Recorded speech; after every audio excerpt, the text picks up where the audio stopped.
representing an organization working in Iraq. So we are actually a news organization working in conflict zones. So we basically do conflict-sensitive journalism, and for us as journalists in the newsroom, so we have never looked at fighting disinformation as separable from our journalistic work, from producing quality journalism. But throughout our work over the past decade, we actually use different strategies to fight disinformation. So we use prebunking, we use debunking, and we are mostly proud of how we actually wanted to rebalance the media landscape by producing quality journalism. We call it rebalancing, which is actually amplifying the strong narratives.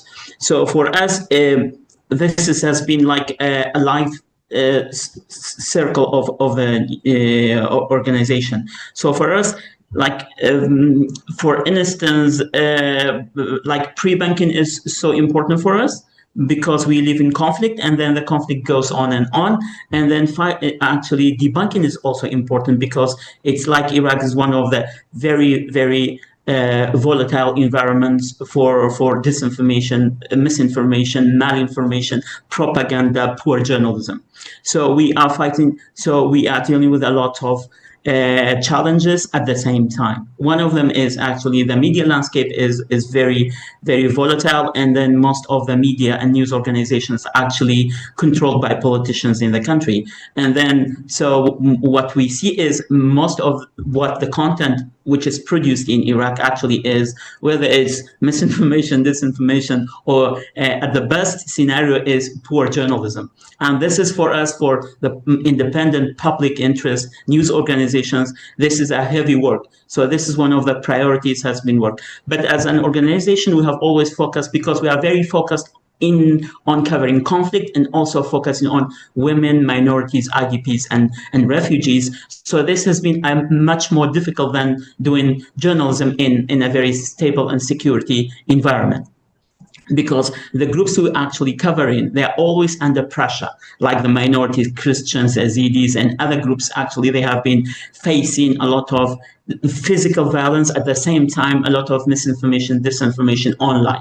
So for us, actually having different strategies is very viable for us and important for us to be part of actually confronting that. And then we found out there are very good platforms. Actually, there are very few but very good platforms. For instance, Tech for Peace is doing a lot of very good work around disinformation, but Tech for Peace is not doing rebalancing, because we actually wanted to have very good content which actually providing fact-based information around minorities, women, IDPs, and things like that. So over the past years, we have produced hundreds of good quality journalism, actually trying to feed the environment with quality journalism, which is also a very good way, also a very good strategy to show people that this is, of course, this is sometimes people, this is wrong, misinformation is wrong, disinformation is wrong, this is propaganda, but what's the good content? What's the good quality content?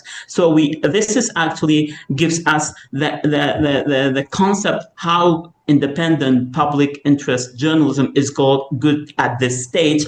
And then, of the many challenges we are faced as local independent platforms actually to survive. And then one of the big issues is actually media viability. For us, the strategy is to work on that actually, because like, for instance, and then sometimes you have one topic, we use all the three strategies at the same time. Usually around Christmas, Christians actually are faced with a lot of misinformation, disinformation, that it says, for instance, it's not preferable to handshake with a Christian around Christmas. It's not preferable to go and celebrate Christmas with your Christians. So this goes on and on. So for us, it's the same content, the same piece of information, so we can use different strategies. So over the years, it has proved that for us at the local level, like having independent public interest journalism could be a very, very important force to fight disinformation. And this has been, we are very happy, like